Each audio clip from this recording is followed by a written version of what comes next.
Welcome to the first roundtable of today, which is organized around the questions of resources, looking for its entanglements with the contemporary and historical practices of exploitation and colonization, both on and beyond Earth.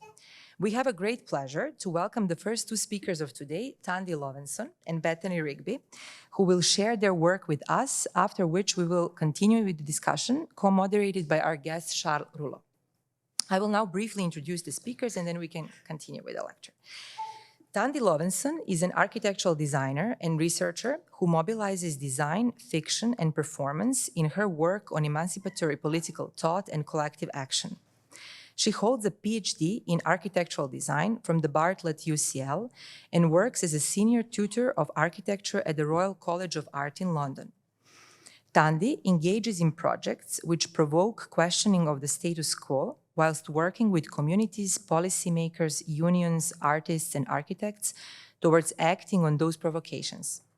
She's a co-founder of the architectural collective Break Line, formed at the Bartlett in 2018, a contributor to Equinet, the regional network on equity in health in East and Southern Africa, and a co-curator of the open access curriculum project Race, Space, and Architecture.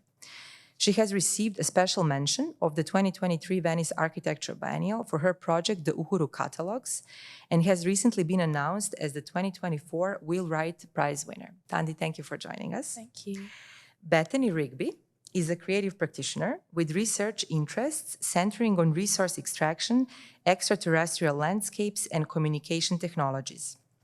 She cultivates a speculative and curious practice with outputs in text, image, film, and objects, and was a participant in How to Mine the Moon exhibited in the Luxembourg Pavilion at Venice Architecture Biennale in 2023. Her project, Mining the Skies, has been shown both at the 2021 Venice Architecture Biennale, as well as part of the exhibition Into the Deep, Mines of the Future at the Zeppelin Museum, which opened last year as well. Bethany currently holds the position of a lecturer in design at Goldsmiths University and is editor of the Post Design Festival. Bethany, pleasure to have you. And Charles Rouleau is the coordinator of Casino Display, research-oriented satellite of Casino Luxembourg, where he has set up an artistic laboratory focusing on critical and methodological issues relating to experimentation and curatorial research. Charles is also working on a doctoral thesis in artistic research at the University of Amsterdam, where he explores the figure of the literal as an eco-critical sound milieu. So thank you all for being here today. I now give the word to Thandi and then to Bethany, and then we will have a discussion afterwards. Please go ahead. Thank you. Can you hear me if I talk? Yeah. Yes. Thank you so much for this invitation. It's really, really cool to be in Luxembourg. I'm very excited to be sharing these thoughts with you today. Bear with me. I'm going to be pulling together a number of threads. I'm laughing and looking at Nick because this is like, he's been through this process with me before very patiently. So thank you for that patience. So Cape Canaveral of Africa.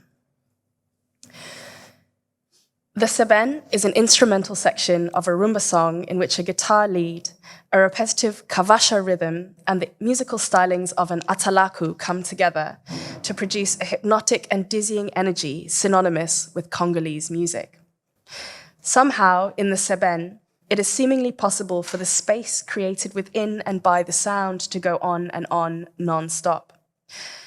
Most likely inspired by West African migrant workers who traveled to what was then Leopoldville for work, the Congolese Seben draws on the motive power of seventh chords, conjuring up a tension that, along with the rattle of the atalaku's maracas and shouts, and at times, quote, a random scream from somewhere off mic, moves people to dance and more than that, to defilement, release.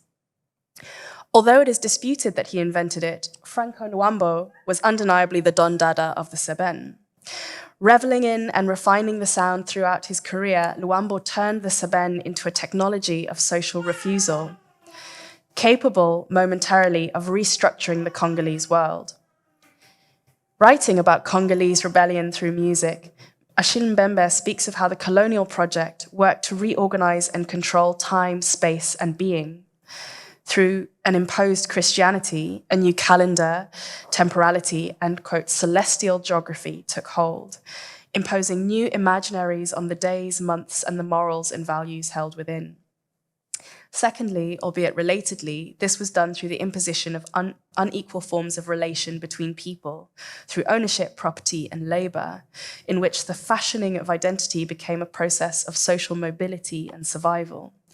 Mbembe writes, social reproduction increasingly depended not only on the availability of the means to meet human survival, but also on a vast array of imaginary forms, on the circulation of dreams, fantasies, and fictions. So strictures on living, crafted around the extraction of capital value from land and people to serve colonial and corporate agendas elsewhere, took hold of the totality of being. This included not only one's body, but also, in Christina Sharp's terms, the total atmosphere of time and space in which one's body exists, and the imaginary possibilities through which one's mind might work towards freedom. So going on during the colonial period, and then in the multiple Western and corporate-backed crises that suppressed possible nationalist, anti-imperialist liberation after independence in 1960, music has supported Congolese catharsis in an otherwise hostile environment. More than this, it has allowed for other worlds to burst through the veil of this one, and in those moments to remind us that those other worlds are larger, more powerful, and flourishing than we might initially have imagined. Performances of Seben, particularly when live, allow for new rules of time and space to be collectively played. This is found in the repetitive hypnosis of the rhythm and its disruptive play of chords, and in the band, rolling deep, fueled by the movement of people, the bodies of the audience and the numerous fellow musicians. So Franco's band, TPOK Jazz, lists at least 100 people as some of its former members on Wikipedia. It is in the screams and shouts of the Atalaku. At times, the scream has morphed into a howl, the howl of meat from the height of a cross under the eye of a government transformed into a spirit dog, writes Mbembe, allowing for the release of pressure and a momentary making foul of an imposed violent order. But perhaps most importantly, it is in the crafting of another celestial geography, a world order which reaches beyond our physical, temporal, sonic, and spectral registers, in which the rules of time and space are stretched to their limit beyond exhaustion.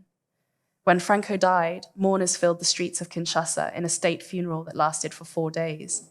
Rumor is that the radio played his music throughout without repetition. On October the 24th, 1946, a series of remarkable images were brought down to Earth from a flying laboratory aboard a repurposed German V-2 rocket. Bundled into the space that would otherwise have held a warhead was a collection of cameras taking shots at the Earth every 1.5 seconds. These photographs were the first images of the planet from space, heralding the advent of satellite technology, of satellite imagery, and with this, the sequence of technological developments that would lead to Earth observation as we know it. The ability to hold the planet as a whole total object on the page, and later the screen within our grasp, to produce images that suggest we know it in its totality, to have an eye in the sky at all times and later in real time, and as some would have it, to reveal its fragility too, as a solitary floating orb in a world of consuming darkness. Writing in National Geographic in 1950, the engineer behind the launch, Clyde Holliday, projected that one day the entire land of the globe might be mapped in this way. Footage of this moment shows the rocket in flight before the first scenes of the planet from space burst into view. First, we see the tamed, sandy edge of the launch site, the ground scraped into neat parallel lines, before the rocky edge of the New Mexico desert around it comes into view. The rocket surges upwards, and the desert sand, previously punctuated by boulders, is abstracted, becoming a series of increasingly fine dots. A single enormous crater bursts into the frame, hinting at the other experiments that might have occurred here with the end of the Second World War just over a year past. The rocket surges further up still, and paradoxically, as the ground in view grows larger and more unrecognizable, shapes emerge which are more easily understood as distinct formations of Earth. A bold, wriggly line, an enormous river cuts across the land. A series of jagged cuts, a rocky outcrop that reveals the vastness of the desert, and the crater we had seen before are themselves held in a valley between two mountainous ridges. And in the next frame, we have become untethered. We see the curvature of the Earth, and beyond its fuzzy edge is the deep blackness of space, in sharp contrast to the grainy complexity of the surface and the surrounds of our planet below. The camera veers around in this world as the rocket stabilizes, showing us scenes of the Earth and, at times, the very depths of space foregrounded by spectral white figures formed in the smoke and flames of the rocket's wake. The voiceover is giddy. An observer on the rocket could have seen San Diego, Salt Lake City, Kansas City, San Antonio, he says breathlessly. Approximately 1,600,000 square miles of the Earth's surface was revealed. The V2 rocket reached the 65-mile height in 3 minutes. This giant engine of destruction designed by Hitler to annihilate Allied nations now serves the worthy cause of peacetime research.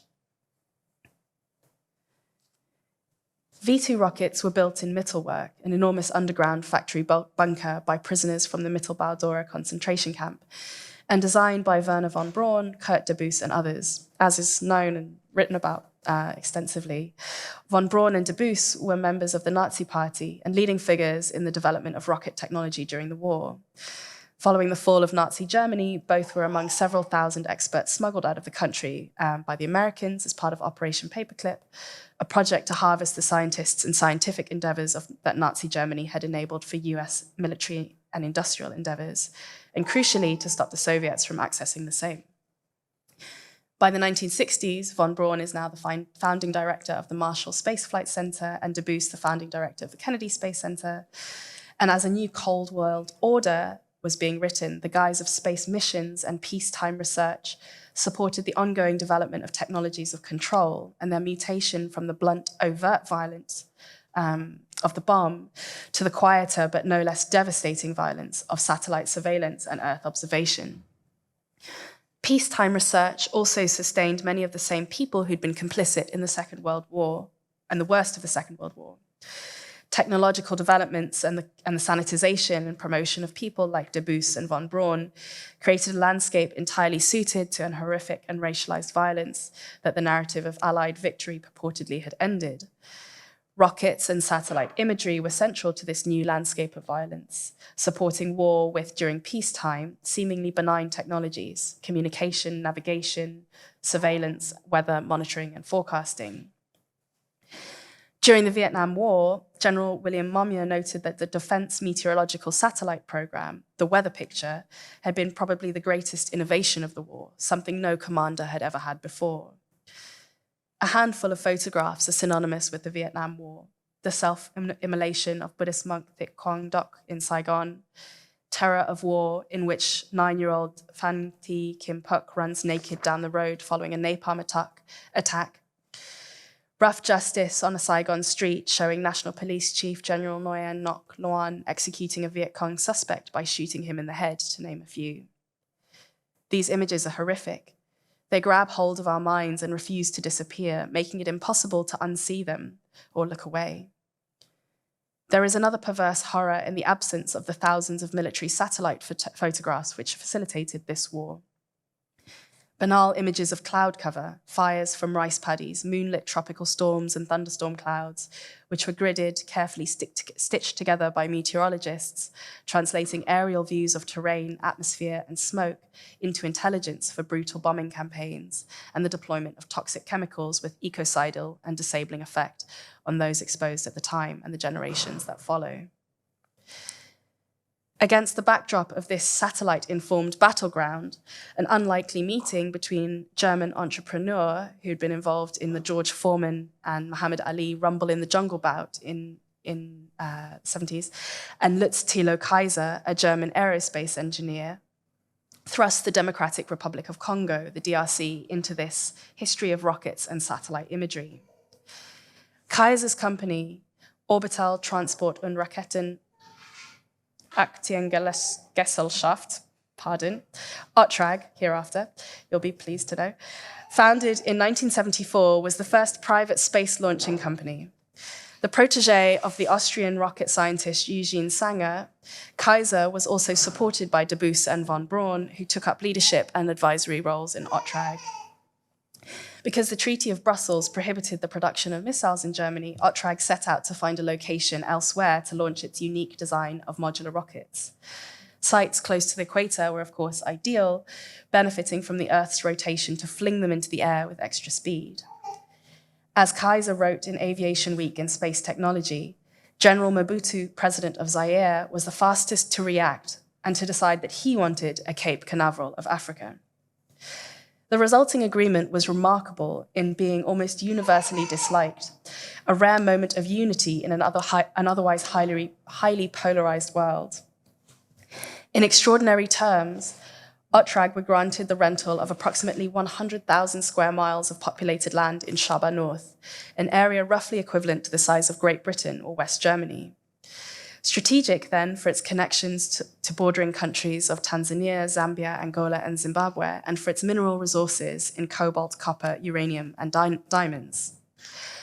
Ottrag were permitted the right of full and exclusive usage of the land without any restrictions. So here, these are quotes from the agreement. And the right to take all measures it deemed necessary to exercise that right. Ottrag were permitted to do almost anything to the land, to carry out underground excavations or mining, create artificial lakes, construct aerodomes, roads and railways, surface and underground works of whatever nature, I quote, including radar installations, dwellings, hospitals, and leisure centres for its staff, establish agricultural enterprises, factories, produce chemical fertilizer, and even feedstuffs. In unprecedented legal terms, Ottrag were further granted the right to evict all local inhabitants from the area and decant them into specified zones, with the state obligated to support such evacuations. Ottrag were permitted free and unhindered access, diplomatic privileges and immunities, complete customs and taxation exemption, exclusive use of airspace, and the right to invite anyone into or sublet the land. So these clauses were, of course, of particular concern, echoing the dubious agreements between colonial administrations and wayward chiefs in times gone by that had ceded all sovereignty over African land and its productive and mineral potential in return for funds and military equipment. So, for example, in the Rudd concession, Lobengula, king of Matabeleland and Mashonaland, was afforded £100 sterling on the first day of every lunar month in 1888. Mobutu, in 1974, was given 25 million zaires every year until the end of the year that Ottrag launched its first rocket. Lobengula was to have 1,000 Martini Henry breech-loading rifles, together with 100,000 rounds of suitable ball cartridge, delivered to his royal kraal, 1888. And Ottrag promised to launch one experimental satellite for Zaire free of charge and launch a telecom satellite at 20% less than the going rate. Rumours were rampant over exactly what was taking place at the site that Kaiser and his team chose to base their operations, a plateau in Shaba North. After the agreement between Ottrag and Mobutu was exposed in Penthouse magazine and shortly after published in full in Afrique Asie, various theories emerged. Some argued that the Ottrag venture was a foil for German military expansion and other imperialist interests to extinguish the anti-colonial movements in the region, with missiles and the purported development of nuclear weapons. The Soviet Union described the mission as a German spear in the heart of Africa, arguing that the concession was an undeniable abandonment of a state sovereignty at the profit of private interests. President Neto of Angola decried Ottrag's presence in Shaba North as a permanent threat to the liberation movements of Zimbabwe and South Africa.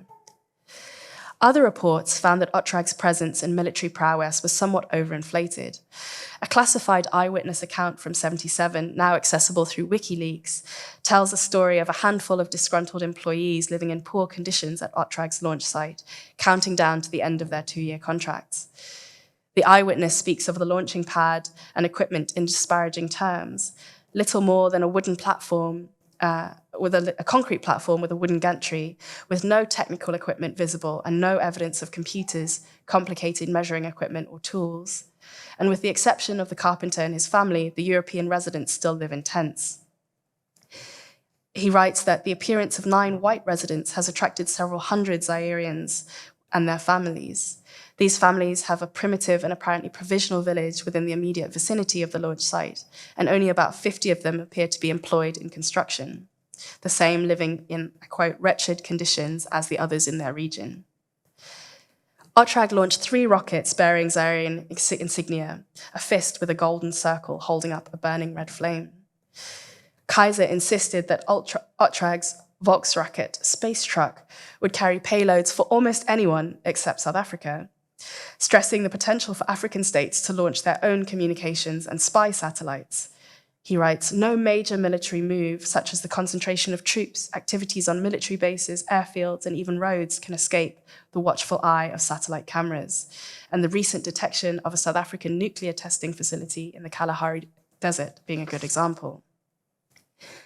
The first Volksrocket just touched the stratosphere, reaching an altitude of 10 to 15 kilometers in May 77. The second, in May 78, was more successful, hitting 30 kilometers above ground. But the beginning of the end of Otrag in Shaba North came in June 78, when their third launch categorically failed. In the presence of the international press, President Mobutu, his administration, and his extended family. Footage of the event shows Mobutu arriving in a black camouflage military plane. The launch site had been significantly developed since the eyewitness account, and Mobutu is received by Kaiser, who ushers him, his entourage, and the press to a viewing point, directing his family to the restaurant. A Zairean worker in Otrag overalls encourages a small crowd of onlookers to chant as the president walks by. In an interview with the press, with the rocket primed for launch in the background, Mobutu sings Otrag's praises. "As you can see, we're on this plateau. They cultivated it before it was uninhabited. It will be scientifically valuable for Zaire. You have 200 workers here, all Zaireans, and 40 German scientists. The presence of Otrag doesn't disturb me. On the contrary, it benefits my country." The countdown proceeds in German, and an explosion of fire shoots the rocket briefly up into the air before almost immediately veering to one side, tipping over and careening down into the valley below. Excuse me. Mobutu looks at Kaiser, who peers down. "You see the hole," Kaiser says, "or a good result all the same." Lifting his hand up at an angle, he adds, "It went up too much like this." Positioning his hand straight up, "It should have been like this." Mobutu lifts his arm up straight. "It needs to go up." Shortly after, Otrag's contract in Zaire was cancelled. At the turn of the millennium, the developers of Keyhole Earth Viewer, the program that would become Google Earth, saw an opportunity in the Iraq War. Named after the Keyhole-class reconnaissance satellites operated by the US, they convinced a number of major US news outlets to use their software to illustrate the 2003 invasion of the country for their viewers, capturing the imagination of the general public and military and defense industries in the US. And Google soon acquired the program soon after. At the same time, in the Democratic Republic of Congo, formerly Zaire, Jean-Patrice Keka Ohemba Okesa, hereafter called Keka, was reigniting the ambition that the country might benefit from the possibilities of satellite imagery too. Having acquired a piece of land just east of Kinshasa, Keka established Development 2 Azimut and a plan for a series of Congolese rockets, the troposphères. Unlike the autocratic imposition of Otrag decades prior, Keka describes a slow process of negotiating a site for their operations, grounding the program by involving local people and negotiating a site for their operation, and capturing their interest in imagination. His reflections of the time sing like a Sabin. He describes a gentle process, operating outside of the norms of dominant rocket research, so steeped in an escalated space race, preemptive strike temporality of Cold War and its violent afterlives of global conflict. A first attempt to negotiate agreement for land in Bandundu fell through as the village chief wouldn't be convinced to sell it to him. But fortunately, a chief in Menkau could, and Keka was able to secure the 135 hectares in the forest, a safe distance from the village, he describes it. Before launching any rockets, Keka started by showing the village chief and community what he was doing at the site, and crucially, what it might bring for them. As Keka speaks about it, the launch of the space mission brings a whole economy and possibilities for people to be involved themselves. Now, every time there is a launch, the village chief and members of the community attend and assist. In the process, the rockets become theirs. And through them, their place in the world is transformed too. As Keka said to me when we spoke in August this year, they said to themselves, "We are also like Americans. We can also be like the French, like the English." To date, DT Azimut has built 5 rockets in the Troposphere series. The rockets are remarkable, made of recycled materials, including milk tins and Ovaltine cans, in bright colours with hand-painted intricate insignia. Troposphere 4 reached an altitude of 15 kilometres with a speed of Mach 2.7, delighting the residents of Menkau and the ministers who attended their launch, and inspiring the government to commit more towards supporting the programme with public funds.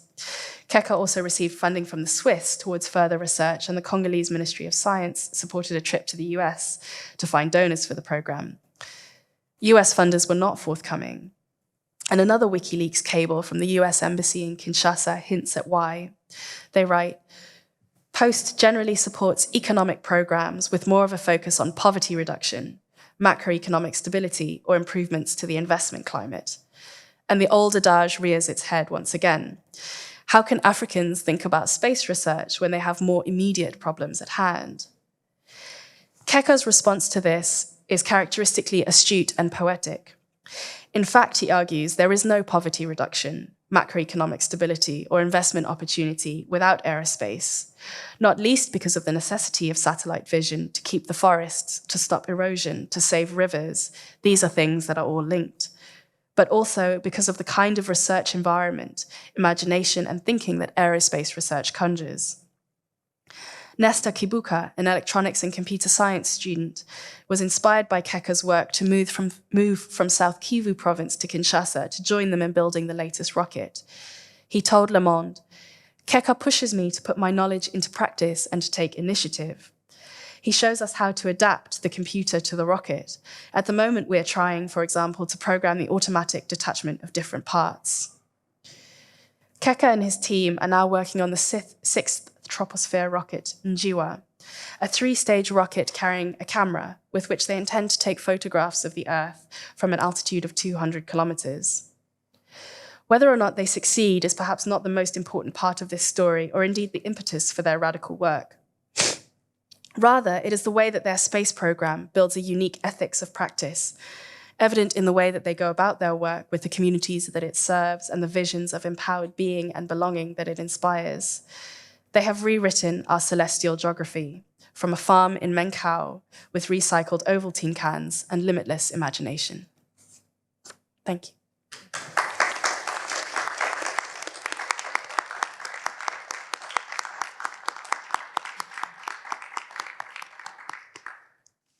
Thank you so much, Thandi. Bethany, would you maybe, do you need help with the, or you can move, or we can also switch the computer. I don't know what is preferred, but I think we can just move the computer. Yeah, thank you. Okay. If I speak like this, is that fine? For the mic? Yes? Okay. Great. Thanks, Thandi. That was really. So, first, thanks for Marija and Maribel for the invitation to speak today. I'm going to be delving into our connection with surfaces, both here on Earth and then in extraterrestrial landscapes, stemming from the projects that I've been working on over the past couple of years, including participating in the How to Mind the Moon workshop with Marija and Francel Kane for the Luxembourg Pavilion in Venice last year. And I have an artistic creative practice, so it's always nice to be introduced to more architects. And I will try to understand what I do not already know. And in doing so, I rely quite a lot on others being really generous with their knowledge. So these are some people who've really informed the text that I'm going to be reading today. So you might hear me referencing their work a little bit throughout. So I'm going to move through 4 chapters, covering 4 areas of research that I'm interested in terms of resource and space. So chapter 1 will be of Earth, which is in terms of microbial mining that's taking place here. Chapter 2 is off Earth, looking at the application of that mining in outer space. Chapter 3 will be imaginaries, which is trying to understand how we imagine extractive futures, and both here and on outer space.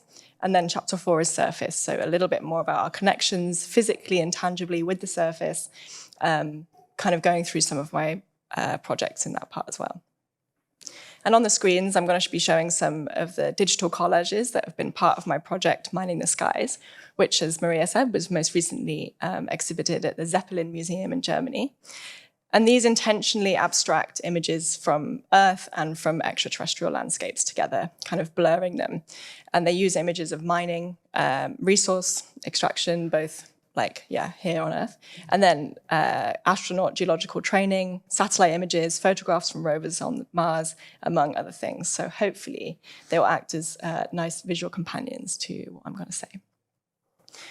So, chapter 1 of Earth. So this is the Rio Tinto River in Spain, which is a site of mining since antiquity, and which now lends its name to the global mining conglomerate. Over thousands of years, both natural and industrial processes have made the bedrock of the Rio Tinto into an environment that is highly acidic and full of heavy metals. This poisonous and violent landscape, where streams run red with rust, is almost devoid of all plants and animals, but bacteria are everywhere. Planet Earth was a bacterial planet for far longer than it was a human one. And as we seek signs of interplanetary bacterial life at the lunar south poles or on Mars or on the moons of Jupiter, and also contemplate their use for resource extraction too, it's pertinent to reflect on the role of microbes and how they produced our planet. So any potential extraterrestrial life form will have to overcome extremes of hostile conditions in temperature, radiation, both solar and galactic, and in gravitational forces. It's a very unlikely habitat for life. So astrobiologists have been studying extremophiles, which are particularly adaptable microbes here on Earth, which are capable of withstanding extreme environments. And mainly at places called terrestrial analog sites, which is something I'm going to reference quite a bit through the work. And they're places on Earth that are close matches to places on other planets. So the Rio Tinto is a terrestrial analog for Mars, for example.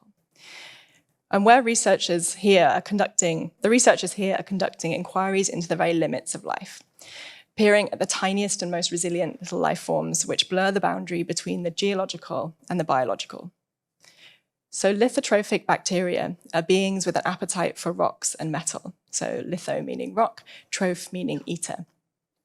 And whereas normal microbes obtain their energy from sunlight or organic compounds, lithotrophic microbes thrive in acidic and metallic environments and break down the mineral structure of the rocks that they're naturally living within to access the necessary elements. And in doing so, they produce a metal-rich liquid. So in other words, the microbes eat the rock and they leave metal behind. So these beings have known the Earth longer than any other, as shown by the fossil records dating back 2.1 billion years. So they're very, very old life forms surviving and eating even older rock.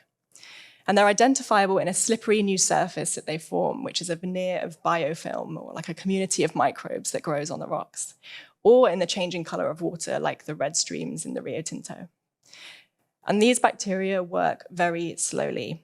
This type of biology is associated with geology and therefore operates on geological time. Here, at the point of metabolization of rock into energy within the body of the microbe, there is a blurring of the geological into the biological. And the living bacteria eat away at ancient rock, and they eat their way sort of through time.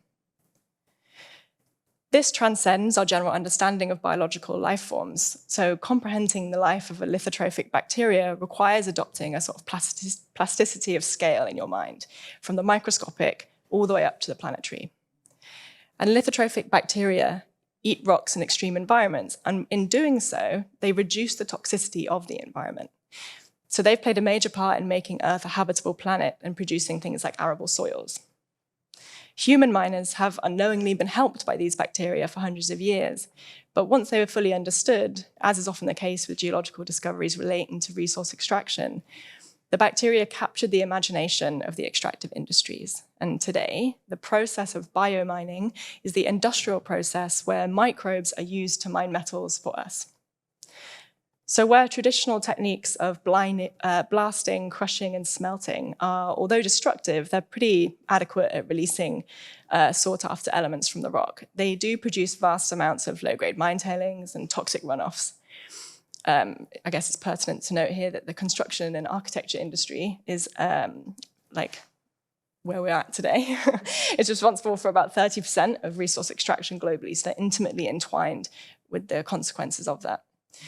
And lithotrophic bacteria are often found naturally occurring in spent mining sites because that's just where they really like to live. And it's at these locations mainly where the industry of biomining is currently deployed at scale. So at present, 20 to 25% of the world's copper and 5% of the world's gold is extracted using bacteria. The copper is mined by seeping a microbial-rich cocktail into heaps of spent mine tailings, catching the metal-rich liquid that they create, and then extracting the metal from that concentrate. And this produces really high purity metals from what was otherwise considered mining waste, which is particularly being used for countries with otherwise dwindling resource reserves. And in their feasting, the bacteria, as they remove the toxins from the environment, the lithotrophic bacteria are being used in bioremediation efforts. So reversing the environmental violence enacted by the landscape, in fact, enacted on the landscape by mining corporations, in order to kind of neutralize their toxicity, both chemically and politically.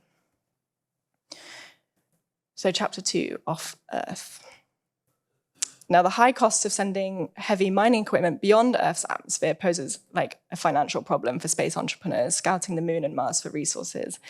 Biomining presents a potential for some of this equipment to be microscopic and therefore somewhat lighter, placing off-Earth resource extraction a little more within reach for those people. In 2020, researchers from the UK Centre for Astrobiology, based at the University of Edinburgh, conducted an experiment on the International Space Station called BioRock.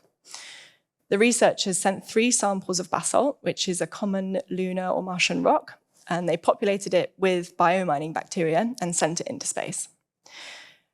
Each were tested under 3 different levels of gravity. So one being weightlessness, the second being Martian gravity, and the third being Earth gravity.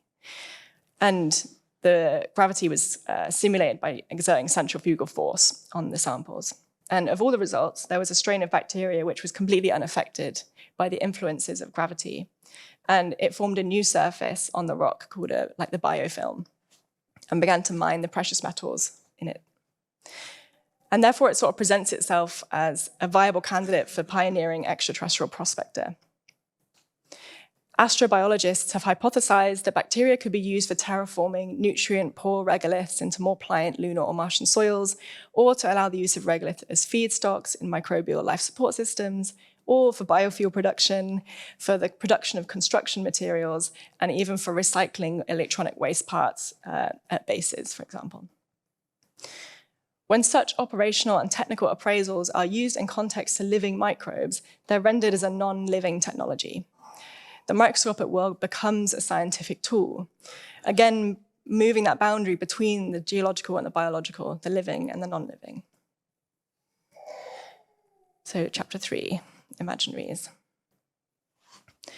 These photos of like the NASA Apollo geologists rock gazing at Apollo lunar samples capture a sense of the deep past sometimes felt when looking at or holding rocks, albeit through the protective glass and the rubber gloves. They're also capturing a glimpse ahead as these rocks became tools for constructing visions of the future. The earliest plans of lunar mining emerged only once these samples were brought back to Earth. And once the geologists, military minds, and legal experts could see chunks of moon rock with their own eyes, could they begin to conjure a lunar extractive future?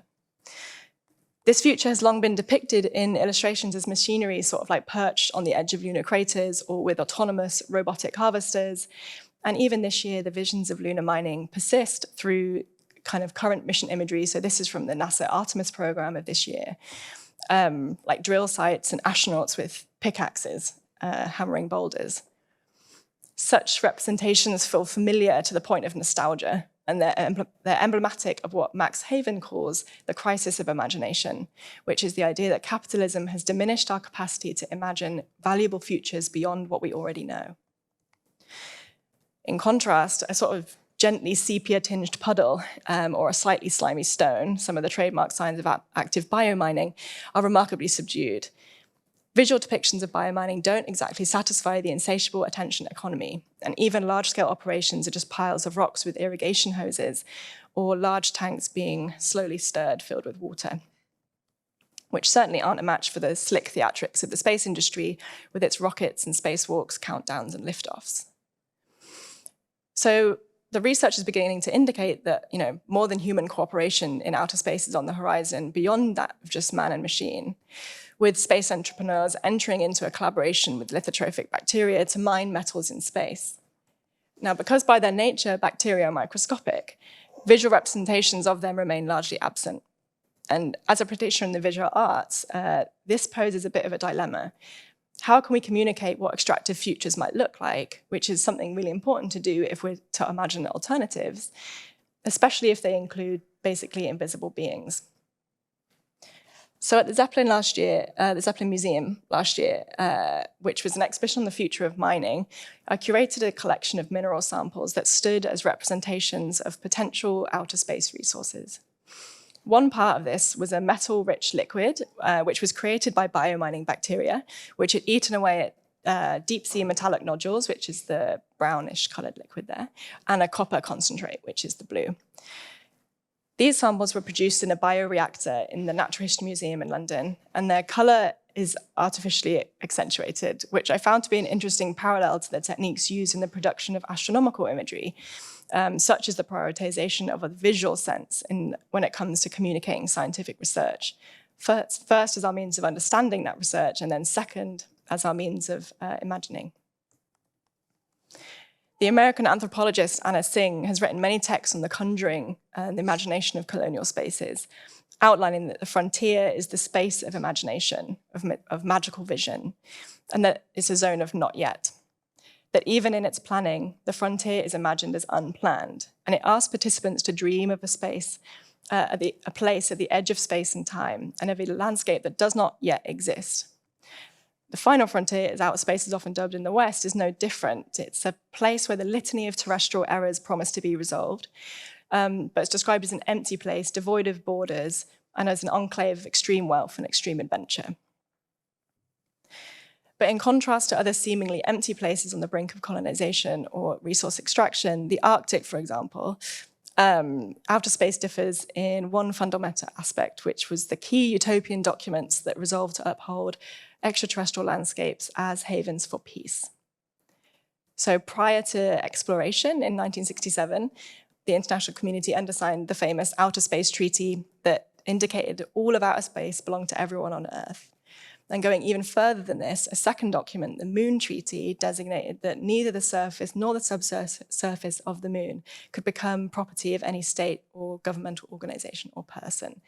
Not every country, including the US, actually didn't sign this one. So as expected, the space missions have changed quite a lot since the 60s. And in 2015, the United States legislature acknowledged this change by inscribing the Space Act into the law, which designated that a United States citizen can own an asteroid or space resource and use it, transport it, sell it, possess it.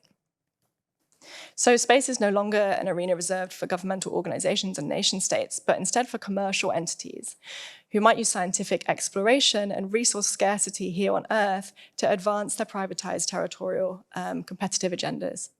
And they puncture the legal treaties that have prescribed more collective use of space materials. The linguistic gymnastics at play in the Space Act claim that by allowing its citizens to establish bases or mine the moon, the United States as a nation does not assume sovereignty over that place. So outer space becomes this interplanetary startup world, a sort of silicon moon. And to put this into a bit more of a local context, iSpace is a company with subsidiaries here in Luxembourg, and it's one of 4 companies selected by NASA to go and collect lunar resources. And last month signed an agreement with a London-based asteroid mining corporation for a robotics demonstration on the moon. iSpace declares that by searching for water on the moon with their, quote, swarms of rovers, to take advantage of lunar resources, they can work towards making the Earth and the moon one system, which I'm not entirely sure what that even means. But their press release states that startups such as ours tend to be more willing to take risks, which equates to better potential, more results with more speed. And quotes and others like it feel distinctly reminiscent of the move fast and break things era of new tech, and the speed at which new missions and new programs are happening are emblematic of this. These may well be newly accessible landscapes, which, yeah, that's exciting, but perhaps more attention should be paid to their preservation and consideration for future use. I often find when speaking to friends and colleagues that they assume space mining is not a real thing. And it's, interesting for them to hear that policies are happening now. So during an artist residency on the sustainability of outer space, in collaboration with geographer Julie Klinger and artist Caitlin Berrigan, we discussed this acceleration of space missions, resulting in the slow erosion of legal treaties. I wanted to capture the impression of this feeling, so across the 6 weeks of the residency, I catalogued the number of satellites that were sent into space. And this was during the launch of Starlink, which is Elon Musk's satellite fleet that now makes up over 60% of all operational satellites, a pretty significant majority of all of our communication infrastructure. And I recorded each new machine sent into space by pushing a hole into the Outer Space Treaty, a printed copy of it. And by the end of the residency, there were 289 holes in the document, which stood as a visual representation of the slow destruction of the Outer Space Treaty's viability to protect space as a global commons. Across the residency, Julie, Caitlin, and I had been using script writing and fiction to examine potential futures on Mars. We focused some of our writing on the state of Nevada, using it as a proxy Martian settlement, a type of terrestrial analog, with its renewable energy economy, real estate entrepreneurs, Tesla gigafactories, desert climate, and extremophile bacteria. We co-wrote a short piece of science fiction that mused on the initialization of microbial mining on Mars. We speculated about the rover that transported the first pioneering microbes to the Red Planet, but instead of operating as planned, working away on the Martian soils, the microbial miners instead turned their attention to the glossy metallic rover that brought them there, consuming it in an sort of mutinous act of defiance against the human managers back on Earth. Our story abruptly ends there as the rover could no longer send reports back to base. And in its satirical cynicism, this story aims to contemplate the autonomy of other beings under our instruction, underlining the unpredictability of space missions in general, and writes anthropocentric control out of this first speculative mining attempt. So I find that in order to contemplate alternative imaginations for futures, it helps to understand how we try and see the world now.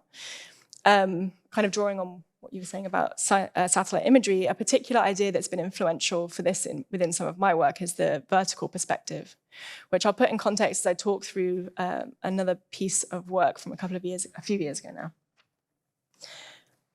So this is a photo from a project which investigated the technology of satellites. I was curious to learn about these silent machines that gaze down upon us constantly. And I collected materials that went into making them and used satellite imaging to observe its own birthplaces of mines and quarries. And since then, I've become fascinated with this kind of all-seeing Google Earth platform, a cloudless viewing space where the sky is always blue. Using satellites as my tool to see the world led me to delve deeper into the philosophical implications of the vertical perspective. And I was interested in picking about how the way we view a landscape might affect our understandings of it. And this could be called something like a study of inverted astronomy, borrowing the words from geographer and philosopher Peter Sloterdijk, who states that ever since the early 60s, an inverted astronomy has come into being, looking down from space onto the Earth rather than up from the ground. So in her essay, in Freefall, the artist Hito Steyl expertly examines how new mapping technologies have changed our spatial and temporal orientation from a dominance of the horizontal perspective to a dominance of the vertical.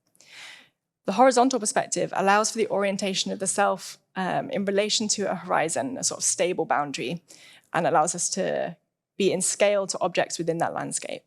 This was the dominant view before things like satellites and airplanes. And the vertical perspective, so the perspective of satellite imagery, also called like the God's eye view, erases the horizon altogether, and with it any sense of orientation between the self and objects within the landscape. And what I found particularly pertinent is that the underground, so beneath the surface, is completely non-existent through the satellite image. When viewed from a satellite, the Earth becomes a veneer, a single surface.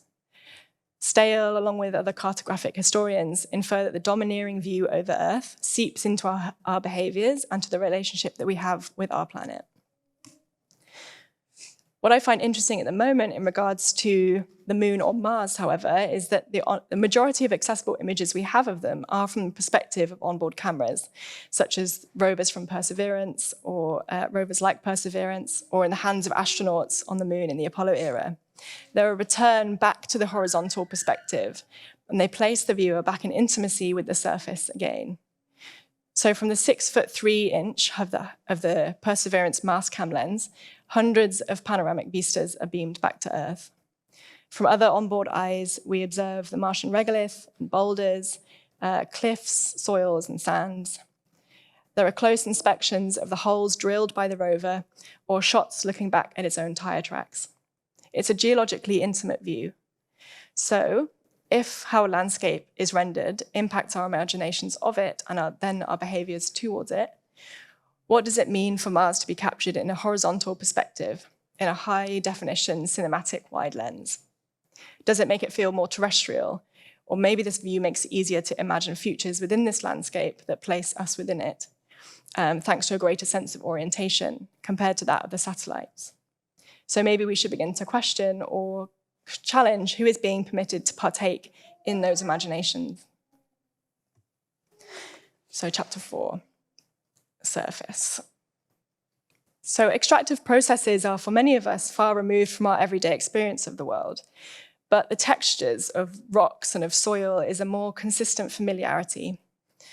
We have a tactile understanding of the Earth's surface, and all of our senses come into play when we experience it. But it's only through distant sight that we experience the surface of other planets, whether this be in the act of moon gazing from your window or like marveling at one of those composite panoramas of Mars, for example. Very few of us will actually feel the surface in the form of rocks, like those held by the NASA geologist shown earlier, and even fewer will actually visit the extraterrestrial landscapes. So with this in mind, maybe terrestrial analogues, either natural ones like the Rio Tinto or manufactured ones in test labs, could be sites for nurturing a knowing of other planets. The mimic can act as a substitute for the real thing. This is exactly the case for astronauts and machines in preparation for being sent into space. They visit terrestrial analog sites first for training and testing, but maybe analogs don't need to be reserved just for this purpose. Decisions for off-Earth missions are being made for exploration, but with an extracted agenda bound to frontierism. So perhaps welcoming different conversations outside of a commercial sphere could challenge this. I think that using the arts as a conduit for outer space research helps bring attention to these landscapes and what we understand of them, and therefore welcomes new conversations. Mining the Skies brought a collection of terrestrial analog rocks from the European Space Agency to share how researchers construct representations of other planets. And exhibitions like the Down to Earth exhibition in Luxembourg, which was a constructed analog of the Moon, aim to show what lunar and Martian landscapes are like in a tactile reality. They sort of co-opt the tools of extractivist vision making in order to provide some bandwidth for the viewer's capacity to dream of alternative futures that go beyond purely extractive ends. Communicating scientific research or natural phenomena or complex technologies in subversive ways is sort of my mechanism to imagine futures for landscapes outside of what is being prescribed to us. I'm currently working on a new project that plays with the idea of interplanetary leisure, and it follows on from a short piece of fiction that I wrote for the publication Moon Press a couple of years ago, which was set at the lunar South Pole in unique places called permanently shadowed craters, which, like, due to the rotation of the moon and the height of the edge of the craters at the bottom of the moon, no sunlight has ever reached the surface. So they're currently being slated for resource extraction sites, obviously, because of the probability of water ice, which is going to be necessary for any future moon base. But this piece was a speculation about darkness vacations instead, where instead of being used for resources, the South Pole becomes a resort, sort of for tourists seeking absolute darkness as an escapism from a permanently light-polluted Earth. A current research project continues along the lines of sort of cynical, satirical space tourism and proposes that the first terraforming on Mars will be a golf course, drawing on this being the favorite sport of the super rich and on the aesthetics and architectures of golf courses in the deserts of Nevada and Saudi Arabia, both of which are, you guessed it, analogues for Mars. So this is an image from a Las Vegas golf course. Historically, golf is a sport that has followed the British Empire's expansion. Golf courses are often used by developers to fulfill green space requirements, and they're super elitist. They're a massive drain on terrestrial resources and water reserves, which I find a parallel to the attitude of the commercial space industry today. My first experiment has been making some golf balls that are more suited for Martian gravity, so they're a bit heavier here on Earth. This project's first appearance will be a sculpture exhibition in May, so I'm kind of looking forward to creating a series of speculative objects that intervene a bit more playfully into otherwise prescribed futures for Mars. I found that this approach to practice was something really reflected in the conversations we had at the How to Mine the Moon exhibition workshop, where I met Marija and Fred and Rory, actually. And it was a wonderful couple of weeks where we were able to approach the topic of lunar mining, which is hyper complex, with a certain levity, but at the same time being able to really critique these attitudes to extractive agendas being put on the moon. So it's been kind of nice to be able to delve a little bit more into some of those conversations that we had back then, have a bit more space and time to do that here. And with that, I'm going to hand over for the discussion.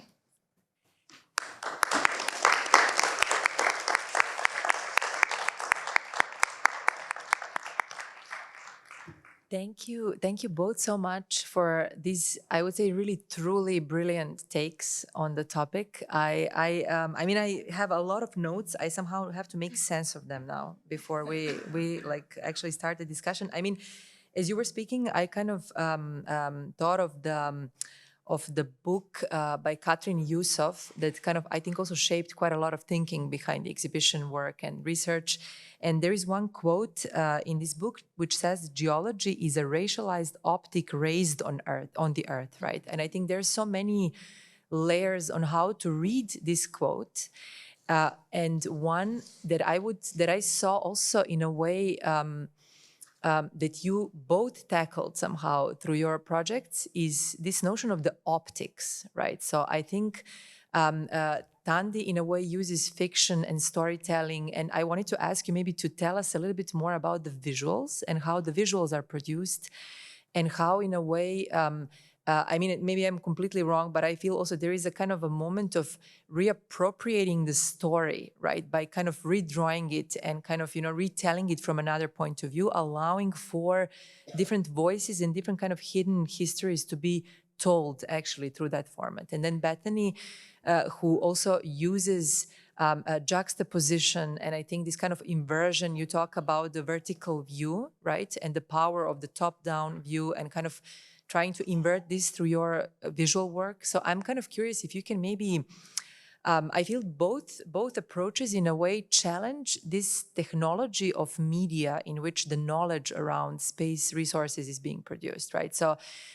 we take somehow media and technology that produces it for granted. We look into geological maps. We allow for the translation of the moon as a resourceful kind of, field. And I think what you both very powerfully do through your work is to really rethink the way we narrate. And I think in this particular gesture, somehow other worlds are being constructed. No, so if you can tell maybe a little bit more, maybe Thandi, from, as we said, like from your perspective, maybe to tell us really about the kind of the production of the imagery that you showed, and Bethany, if you can also reflect on that. I think you kind of already maybe somehow tackle this issue, but if you can say what is the power also of this production of the imagery and storytelling in building those other views of the moon somehow. Thank you so much. Thank you. And thanks also, Bethany. That was just astonishing. So great to get a glimpse into your work. I was also thinking of Catherine Yusoff as well as like a kind of present in the room through our thinking. And this idea of the terrestrial analogue and what is considered life or valid life, I suppose, in that. And humanity, I suppose, within those contexts. I think there's something present in both of the work there too. Yes, very much so, in terms of, I guess, a practice of reappropriating stories and re-narrating stories too. And so, yeah, that was also so cool to see your collages, I think, and down to the construction of the image on the page. There's something, we didn't plan this. That was quite interesting. Yeah, and I'd love to hear more from you about how that came about. Maybe there's something similar going on in your thinking too. For me, I think it's, so I started with the Seben, this Congolese musical construction, I suppose. And so one thing that I've been trying to do with this work is to use that as a structure for how the narration comes together. So there's a lot of kind of slippage between different lines of thought. There is a kind of underlying line of thought that I hope is kind of carried through, but then these random screams and voices that come in, and sometimes coherently, sometimes uncomfortably, I think. I find it very uncomfortable to work in this way. And I feel like I'm trying to hold on to that because I think it's necessary for the thinking somehow too, to be doing the disruptive work that I hope the thinking is doing. And so I was trying to think about that too with the image making. And so that's a lot of the thinking behind the overlay. So the way I've been working on them is drawing them in collections of kind of like contact sheets, I suppose. So collections of 4 on the page, so that there's a visual dialogue, but also a dialogue somehow happening between my thinking when I'm thinking about these sites or these ideas alongside one another. But then also working with this kind of overlay. So they're all drawn on Tervakoski paper. So this kind of overlay and kind of accumulation and slippage that can happen across them. It was actually very late in the day that the idea happened to have one dominant image on each page with the kind of echo of the others behind them. So that's why I was really interested to see it in yours.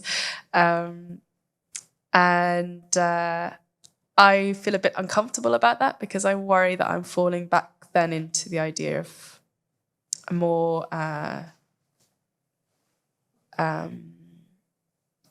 quote unquote conventional line of thinking, I suppose, rather than allowing for the polyvocality that I think is this kind of Congolese Saben thought to happen. Yeah, I think it's definitely something about a kind of polyvocality of thinking. There's also something so interesting that I always think of with working with drawing, and particularly with graphite drawing, and that is kind of sedimentary too. So, and it's a little bit anarchic, talking about the autonomy of the non-human. That as you're making the image is kind of also just making itself, like it's smudging, it's you see fingerprints, the oils of your hand are kind of tainting the paper somehow and allowing it to not perform in the way that you might want it to perform. And so I'm really interested in that as a process too, that you don't have control of the drawing necessarily, but that it builds up to in the encounter of being made. So I think somehow that's also happening within these like build up of layers too within the drawing. Though of course once you move to a digital way of doing that, there's another kind of dialogue happening there. Yeah, maybe be interested to hear what you have to say about that. Yeah, I think it was really nice to see your sketches and like your drawings. I was like, oh yes. And also to talk about sound as well and its role in how we construct imagination, or what that leads us to think about, talking about screams and things and what that then leads you to imagine. So I guess, yeah, I mean, my collages, when I was making it, I made about 250 of them or something. And because I'm kind of overwhelmed by how much imagery is being created all the time. Like the satellite imagery is updated so fast. And then also we get like hundreds of images back from Mars, like, and it just dumped high resolution quality, like straight onto the web. So I was sort of feeling this accumulation of image, but also sort of not finding that it was beyond just like, I don't know, Perseverance's rover's like self-referential own Twitter feed. Like, where else are you kind of getting access to them? So that was mainly that I find them quite amazing to look at, and I wanted to create this sort of blurring between here on Earth and outer space, and in order to reflect the attitudes that we have towards both. So the collages sort of went on whichever image was behind the image that was in front on the collage. It was a sort of journey from Earth and Mars, like back on itself. It's really hard to describe. And it went from, like, if it was a very close-up image, it was usually juxtaposed on each end of that journey. It was like close-up with satellite. So that was a blurring of the very large and the very, very small, which is also what I feel like happens when you talk about space. Things get compressed and time and scale becomes this really, really plastic material. So it's sort of kind of delving into that. And then I sort of, in the exhibitions, that was narrated with an essay just explaining a bit more what biomining is, because it really surprised me when I read about it that we don't hire them, they're doing it, but like we encourage microbes to do it for us. And again, it's like this constant extractive agenda of like just using other beings, people or otherwise, to do to just extracting them and then extracting for us. So yeah, I mean, I've always been interested by cartography and then counter cartography as a practice, and how that challenges the way that we see space, because we take mapping really as truth, right? And maps are never true. And especially now that everything, like we have high-res satellite imagery in our phone, and we trust Google Maps, and it's just this kind of trusting of the document, and sort of trying to question that a little bit through practices of rewriting. Maybe it's like writing about a place as a form of like mapping it in a way, I think, which is what we try to do with Nevada in the residency. So yeah, those are sort of the main themes that came into making those collages and that piece of work. But it's this idea of like what you're talking about slippage is really nice, and sort of taking slippage as like an encourageable thing. Like that's like, this sounds a bit like Elon Musk-y to sort of say failure is good, but like it's like allowing there to be moments of glitch and slippage and leaning into that and focusing on those parts rather than this sort of hyper slick trajectory of like human progress, which is just like a big ick, basically. And I guess throughout all of this, and it's interesting to hear maybe a different narrative in what your work was about. It's like the high role of machines in this exploration, both in satellites, but then also in these rovers, and then again in like space entrepreneur plans, right? So the company that I referenced, the Asteroid Mining Corporation, they have this thing called it's abbreviated to SCARE, which is like an interesting abbreviation in itself, but it's a hexapod climbing robot for like harvesting asteroid resources, and it's going to go to the moon. But yeah, conflicting narratives of like a microbial future elsewhere or a machine future, and yeah, the sort of decentering of the human. I found it quite interesting. Thank you both so much. Charles, would you like to continue? Yeah. About this scare robot, because they don't send one at a time, they send 4 at a time, because if a robot loses an arm, you need another one to bring it back. Yeah. So they have everything covered on that front. First of all, thank you very much, both of you, for your intervention. That was really great, really interesting. May I just start with a question to you, actually, because this project of the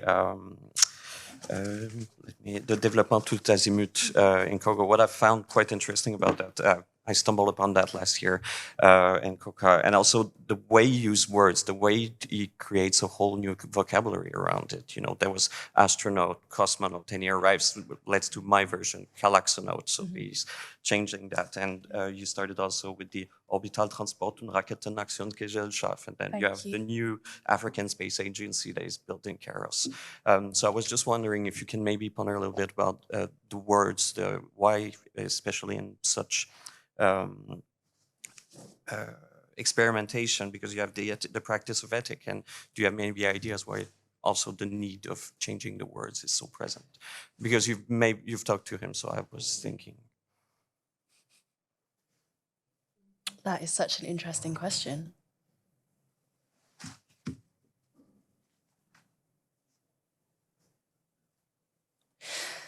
It's a fascinating question. I actually I would need to sit with it a bit longer, and I should also say I stumbled on the German, and my French is also terrible. Okay. So No, but when we spoke, we spoke with a translator, or when we So we've had we've spoken through a translator who is Congolese living in South Africa. And they were speaking in French and Lingala. Yeah. And we've also we WhatsApp a lot, or a bit. And sometimes I use my bad French, but sometimes I use Google Translate as well. So, coming back to this idea of slippage, I'm aware that there's actually a whole lot of the vocabulary that I'm not in control of, too, not just in what I understand, but also in what he understands of what I'm asking to. And I'm conscious that I also talk and think in not the most straightforward of ways. So, or I like to think with stories too, and even small stories within phrases. And so I think that's a really fascinating question, but I'm conscious that there's a lot of slippage happening there too, which is, I would love to see a kind of Lingala description of what is happening. Yeah. In another work, I made a film about a ground earth station in Mazoa, which is my home country in Zimbabwe, and the film was translated into one of the dialects of Shona, which is one of the main languages that is spoken in Zimbabwe. And the process of doing that, so I worked with a translator for a couple of weeks on that, and the process of doing that really interestingly made the film 25 minutes longer, because we were trying to really work with the fullness of both languages. And so that was a really interesting thing for me, but I think somehow they can't exist at the same time. They're two different works that are overlaid on top of each other when you see the English translation somehow. Not just because of, I think there's also something really fascinating about that duration of time that other language demands of you, right? That it's a different kind of engagement with those ideas and commitment. And there's a lot going on. Because, German and English, it's really corporate oriented, and then you have the French version that is really smoother and poetic. So that's I can imagine. Yeah. Thank you for that. The idea of the different language that other languages use to describe the moon or outer space, and how resource extraction and moon missions are all spoken in English or American English. It's like people have way different ways of describing the moon, which is what we talked about quite a bit in the workshop, I think. Interestingly, it was when one of the things that we really stumbled on was talking about colour and tone, because of the complexity within this dialect of Shona of how you talk about darkness or light, and different qualities of light. So the richness with which the imaginaries of space is super exciting. Yeah. Okay, thank you both. Shall I open to the audience? Okay. Sorry. So now we open the floor to the audience. If there are any questions, just please raise your hand. I will follow up with a microphone.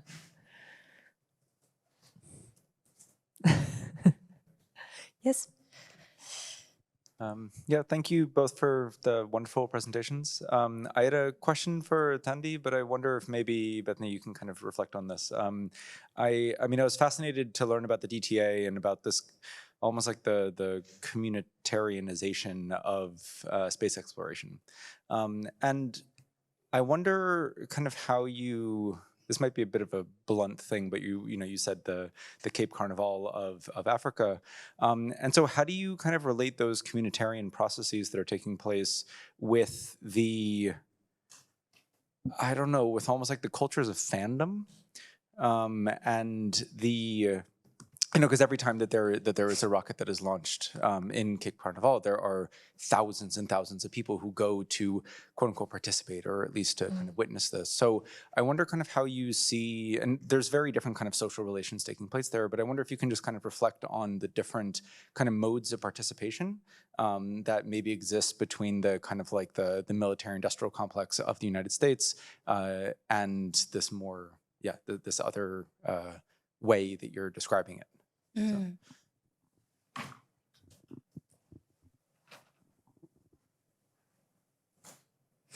Yeah. I say this having never been to the States, never visited these. I would love to, I think, to witness the spectacle of it, right?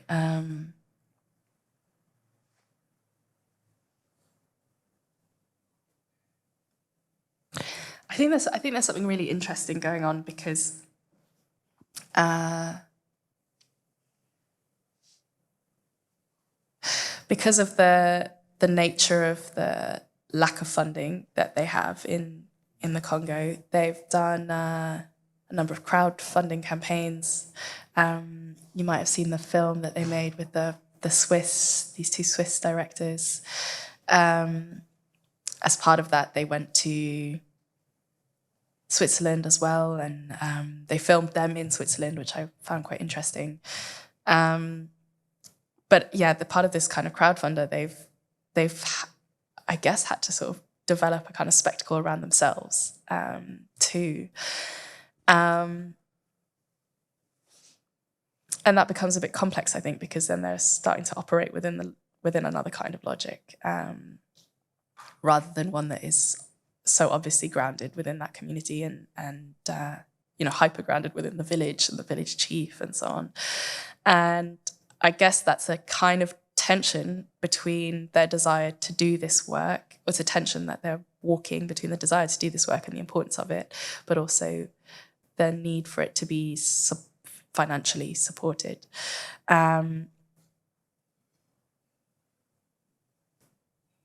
I was really surprised how open Keka was to speaking with me and to giving me so much time. And I think that he recognizes that he needs people to know about the work in order for the work to happen. And so I see him doing like loads of interviews, like with Le Monde but one thing that is really interesting, I think, is that, or kind of gives me confidence, I suppose is another way of putting it, is that there is one way of telling this story, which I think has happened with other space programs. I think probably most notably the Zambian space program, where it becomes hyper aestheticized and hyper consumed, particularly by a Western market, Western imaginary, I suppose is another way of putting it. And I think Keka's space program could fall into that because of the way that it looks. I mean, they look incredible. These rockets, their workshops are really just astonishing. The way that they are doing this work with very little. The aesthetics of that, I think, are very prone to capture within a Western imaginary, but he doesn't fall into that trap, let me put it that way, I think. Or I don't see him having done that necessarily yet. In the way that they speak about it, there's a real seriousness behind the work, but also behind the fact of the work itself. So I don't know if that really answers it. I think it's a really tricky thing, right? And I think they're trying to navigate this desire to benefit from the economy of fandom, but also to retain the spirit of the work that they're doing alongside that. I hope they do. Yeah, it's like, I feel like it's all economies of hype, right? So it's like, how can we maintain hype? And that's obviously where the original NASA program lost, it didn't end up with the backing. Then we saw the rise of the commercial space industry as sort of filling that gap. But I think I agree with what you're saying. There's this dichotomy of space exploration where it's like one is as a spectator sport where you get people flooding to watch launches. And then there's also this sort of shadowy side of it, which so much the planning and the scouting out and the documentation, and it's kept aside, the military mindset of it is all kept behind. So it's it's interesting to think of that like backstage and onstage version of the space industry. And I guess like the community aspect of it, you see it a lot in resistance to space programs. I'm interested in this place in the Outer Hebrides, which has been designated as a new satellite launch site within the UK. The UK is trying to build up its kind of arena that it has at its disposal, being a North Hemisphere orbit entry point. So they've designated this kind of scrap of land in the Hebrides as a satellite launch site. And they've just got planning permission, but it got huge backlash from the community. But the Hebrides is a military, it's really heavily involved with military employment as well. So it's just this interesting, overlappings, but the community side of it was really interesting to hear as a sort of like, not just for resistance, but for also like engaging with the program in a way. Yeah, absolutely. I'm trying to think. I think so. In Kenya, they also have a space program that is really taking off at the moment. But that one is within the military. It's staffed by generals and people who have come up through the military who are now within the space program. They also have, because Nairobi is like a hotspot of everything exciting and technologically cool, they also have like a really big community kind of activity within space. But one thing I think, maybe coming back to the images, which I thought was really interesting, is when I was speaking to people in Nairobi, one of the things they were saying is like, we just keep getting these CubeSats, these like really useless CubeSats, and we can't really see anything with them. And the data is rubbish, and so it's kind of useless. So this like economy of space charity, I suppose, or space development that that creates these hierarchies and inequalities, not just in what's possible, but also what you can do with that stuff and what can be seen. There are kind of limits on education, on kind of production through it. But one thing that I was thinking a lot of was, this proliferation actually of these charity kind of CubeSats or development project CubeSats, and the kind of production of images that's coming out of that too. What do we do with those images? What's the point of those images somehow? And I think there's something really interesting in thinking very seriously about this proliferation of low resolution imagery that we have on the continent somehow. How can we be productive with it? Maybe it's just disavowal, and that ties again to the way that I've been drawing too, thinking about drawing small, I guess, and scaling up and working with low resolution too as a kind of way of entering into that. I'm not quite sure what it means yet, but yeah. Thank you both so much. Rory, you had a question, right? Thank you both so much. Those were brilliant talks. I guess this is more directed at Bethany, but maybe you both have something to say about it. And it's not quite a question, but I'm going to resist it becoming a comment and try and get a question out of it. So I guess what I'm curious about, and in both cases actually, is about labor regimes, and particularly this kind of discussion, Bethany, about kind of the way in which the resource extraction becomes extractive of the labor of the more than human, the microbial, and kind of how this kind of fits in then to the relationship to visualization. And my talk later will have loads of these, like, big machines capturing stuff, and they're all really dated because I scraped them off the internet about 6 years ago. So they're old robots. But the way that that kind of robotic non-human labor is visualized and kind of celebrated, and the microbial non-human is kind of doesn't lend itself to this same sort of kind of technological sublime and so on. So I wonder if you can if you have something to say about the nature of that kind of more than human labor regime, and maybe how it relates then to those questions that you raised about visualization and the kind of the tropes of space mining that we see or we don't see, and the kind of the hidden labor.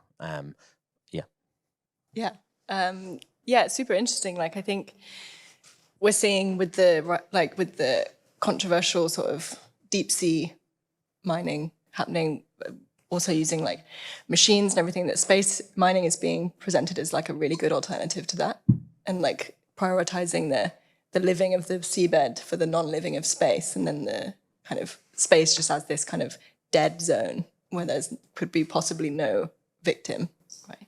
But that completely like misses out that all of the people on Earth who have to deal with the consequences of space exploration and the resource extraction that it happens here. But I think like in terms of what you're saying about microbes being used as tools, it's like it's super familiar to us in terms of like medicine, right? In terms of like vaccines and things, and using the very small as a technology. It's sort of it was when I was doing the residency with Judy and Caitlin, that was in post-pandemic, that was mid-pandemic. So we were like, it was like not lost on us that we were talking about the agency of microbes when we were also like not touching surfaces or like going out and avoiding people. It was like, it was a really interesting time to be talking about the agency of the microbe. But in terms of labor, yeah, I think I need to do more thinking on, because when I spoke with the Natural History Museum researchers on this, and the idea of, because they're encouraging, it's like encouraging microbes to do what they love, is what they call it. Like they love to do this. So we're just going to make them like have a great life. So yeah, there's the language that we use to describe it. It doesn't sound like work. And I think that it's like, well, how do we talk about the non-living? Is it either a technology or is it either something that's like highly empathized or like super cutesy? And there's a gap there between like maybe what we could use actually just different ways to talk about it. Yeah.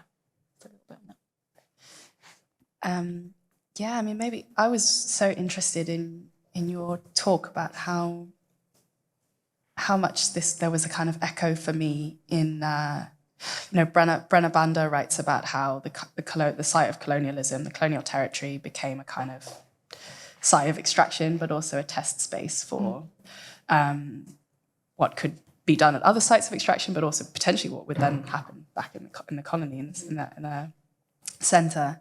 So I was thinking, actually, these colonized sites, they're terrestrial analogues in some way too. And if we think about colonized labor, there was another quote that you made, which I thought was, I made too many notes. I was thinking again about a quote from Mbembe where he talks about how through colonialism, African people became, he describes it as men of iron, men of ore. So labor became geologized, became resourced, right? A resource in itself that could be extracted without consequence or without the same considerations as human labor within the center. And so I think part of this work is, and part of the work of some of these really inspiring space programs, I think, is to try and think through in that way that Blackness and kind of imaginaries of space have always done, I think, is to, in reinscribing histories of Blackness in space, is to reinscribe histories of humanity, really. There's a really great film by another Congolese polymath, but in this instance, kind of rapper filmmaker Baloji, where he's thinking about the figure of the zombie and of the Congolese being through the zombie, right? Which is the dead labor, isn't it? And the spectre of dead labor that exists in the aftermath of. Yeah, it's super. And then like it's something I was going to try and wrangle it in somehow, but I couldn't figure out how. But like the language that we use to describe the microbial world and like colonies of microbes and like pioneering or like viability or like the way in which we describe these, it infers how they are intended to be used or how we expect it. And that's where the kind of interested different languages to describe these different scales really is maybe like the window into thinking about different ways in which we can be with the sort of non-human. If I can just add also, I'm really happy you made this connection, because this is also somehow what I was thinking about when you were talking, the link between the terrestrial analog sites and colonized sites as well. There is a certain, it kind of brings me also to another reference of this kind of I think you mentioned Anna Tsing when she talks about resource frontiers, and she also talks about the construction of emptiness, right? In a way that kind of precedes somehow extraction and destruction, right? Danica Cooper, I think, writes on the same kind of in a similar direction in the book by Samia Heni, Deserts Are Not Empty. Really looking into the construction of deserts as empty spaces, kind of through cartography, kind of the violence of cartography. And I think this also is not just a matter of territorial imaginary, but then also kind of different scalar thinking coming from microbial life to the planet and also then beyond. And I think it's a kind of very interesting line of thinking also to kind of, there is also, I think we discussed briefly the essay by Sophia Rust. Yes. I think there is a question she raises, how is life defined when it's seemingly inert? Yeah. Right, and I think that's where also this kind of microbial, the productivist regime of microbial life in a way becomes possible, right? So in these niches, again, of translation, and kind of ways of reading somehow. Okay, just a quick note, and then maybe, I think we have a time maybe for one more question, or I am usually famous for very bad time management, so let's hope this is not going to be the case today, but I think we're in time. 5 minutes. Okay. I think we can take one more question. If there is a question from the audience or comment or thought, anything you would like to share? Or did I see some hands? No? No. Okay. Then I think we can wrap up here, and thank you both so much, really, once again, for amazing lectures, great conversations. Thank you also to the questions from the audience. I just want to say we will make a little break now. We have a lunch break of 1.5 hours, right? So please make sure to come back at 1:30. We continue with the second roundtable with Megan Eardley and Fred Sharman. We will be talking about infrastructures, norms, standards, building codes. And so we look forward to seeing you again after the lunch break. Thank you all. Thank you. Thank you.